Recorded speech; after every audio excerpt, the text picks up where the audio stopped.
பர்ஃபெக்டான ரெஸ்டாரண்ட் ஸ்டைலில் கோகோனட் சட்னி எப்படி பண்ணுறதுன்னு பாருங்கள். இதுக்கு கோகோனட் கொஞ்சம் ஜாஸ்தியாக இருக்கணும், உடச்ச கொல்லையை கொஞ்சம் கம்மியாக போடணும்.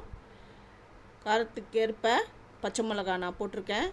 முந்திரி, ஏன் இந்த முந்திரியை சேர்க்குறேன்னா அந்த டேஸ்ட்டை இன்னும் கொஞ்சம் எக்ஸ்ட்ரா தூக்கி கொடுக்கும், அதனால தான் முந்திரி சேர்த்துருக்கேன். உப்பு கொஞ்சமாக, அதாவது நமக்கு தேவையான அளவு உப்பு போட்டுக்கணும். தண்ணி கொஞ்சமாக விட்டு அரைச்சிருக்கிறேன். கருவேப்பிலையை நல்லா வாஷ் பண்ணிவிட்டு அந்த அரைச்ச கலவை மேலே நான் சேர்த்துட்டேன். இப்போது எண்ணெய் விட்டு உளுந்து கடுகு போட்டிருக்கேன். கடுகு பொரிஞ்சிடுது.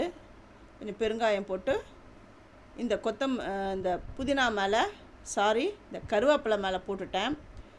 வேணுன்றவங்க கொஞ்சம் கொத்தமல்லியை கூட கொஞ்சம் கட் பண்ணி போட்டுக்கோங்க. சூப்பரான போண்டாவுக்கு இந்த சட்னி செம்மையாக இருக்கும். இந்த மாதிரி சட்னி பண்ணுங்கள், எல்லாருக்குமே ரொம்ப பிடிக்கும். சூப்பரான தேங்காய் சட்னி ரெடி ஆகிடுது. தேங்க்யூ.